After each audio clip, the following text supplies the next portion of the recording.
Presiden Prabowo Subianto, sosok yang sering dilabeli sebagai bagian dari elit. Seorang dengan latar belakang militer, memiliki kekayaan yang besar.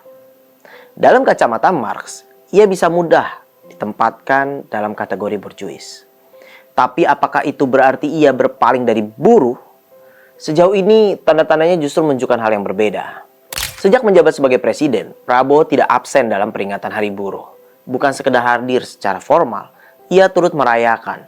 Ia berdiri di tengah-tengah masa buruh, seolah ingin menghapus jarak yang selama ini terasa begitu lebar antara kekuasaan dan pekerja. Seolah-olah sang kapitalis ini punya darah buruh. Prabowo memberi satu contoh menarik bahwa kapitalisme tidak selalu tampil tanpa empati. Ia bisa dinegosiasikan, ia bisa diimbangi dengan kebijakan. Ia bisa diarahkan untuk tetap berpihak.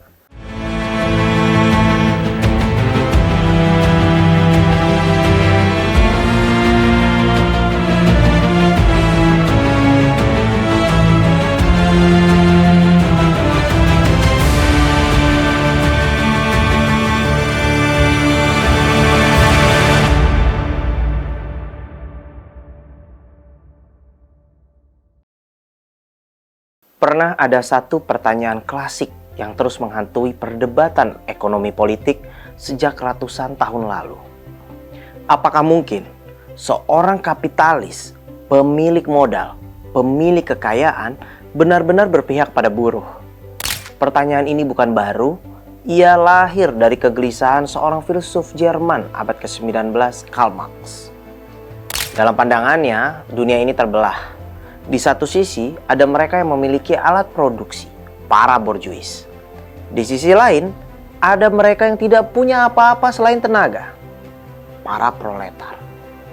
Borjuis menguasai pabrik, tanah, dan modal. Sementara proletar menjual tenaga, waktu, bahkan hidupnya demi bertahan hidup.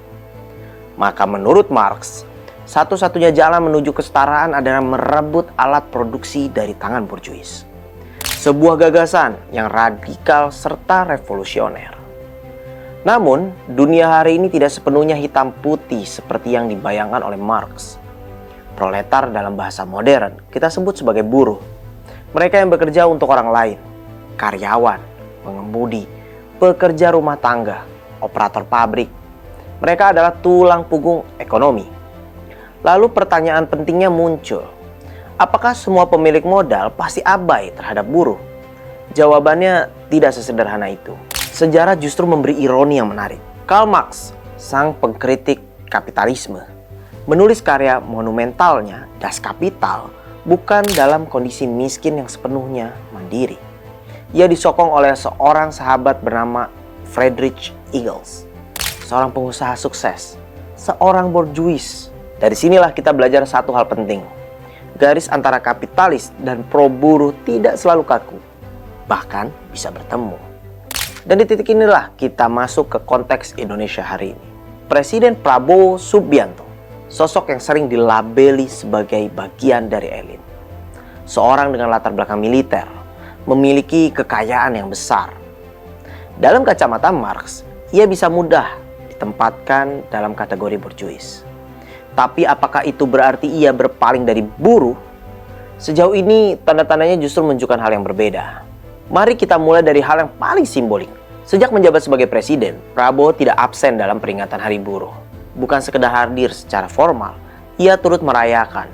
Ia berdiri di tengah-tengah masa buruh, seolah ingin menghapus jarak yang selama ini terasa begitu lebar antara kekuasaan dan pekerja. Seolah-olah sang kapitalis ini punya darah buruh. Namun tentu, simbol saja tidak cukup. Yang lebih penting adalah kebijakan. Pemerintah di bawah Presiden Prabowo mengeluarkan Peraturan Presiden Nomor 27 Tahun 2026 tentang perlindungan pekerja transportasi online. Sebuah langkah yang selama ini ditunggu-tunggu oleh jutaan pengemudi yang berada di wilayah abu-abu.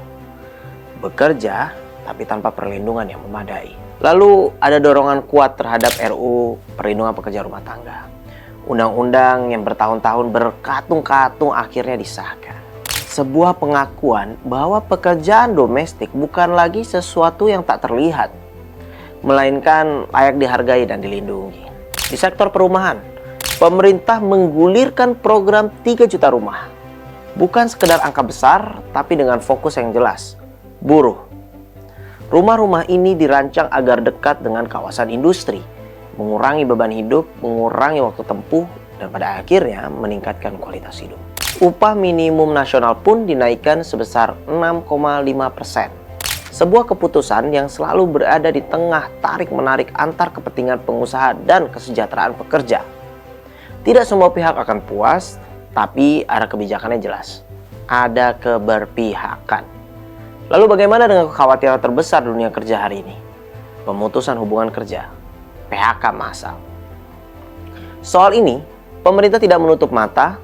Prabowo membentuk Satgas PHK. Sebuah mekanisme yang memaksa perusahaan untuk tidak lagi mengambil keputusan sepihak.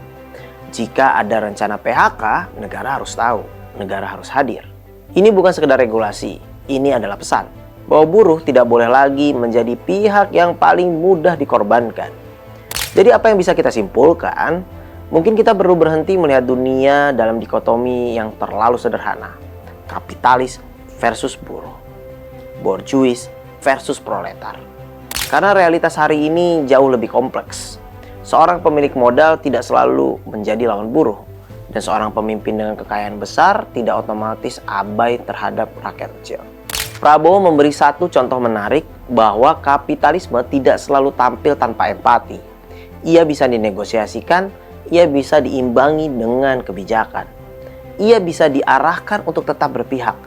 Apakah yang dilakukan pemerintah sempurna? Tentu tidak. Apakah yang dilakukan pemerintah tidak boleh dikritik? Jelas tidak. Tapi satu hal yang sulit dibantah. Ada upaya untuk menjembatani dua dunia yang selama ini dianggap berseberangan. Dan mungkin disitulah letak perubahan yang paling penting. Bukan tentang menghapus kapitalisme, bukan juga tentang menghidupkan kembali komunisme, melainkan tentang menemukan titik temu, di mana seorang kapitalis bisa berdiri di sisi buruh. Dan di Indonesia hari ini, cerita itu setidaknya sedang dicoba untuk ditulis.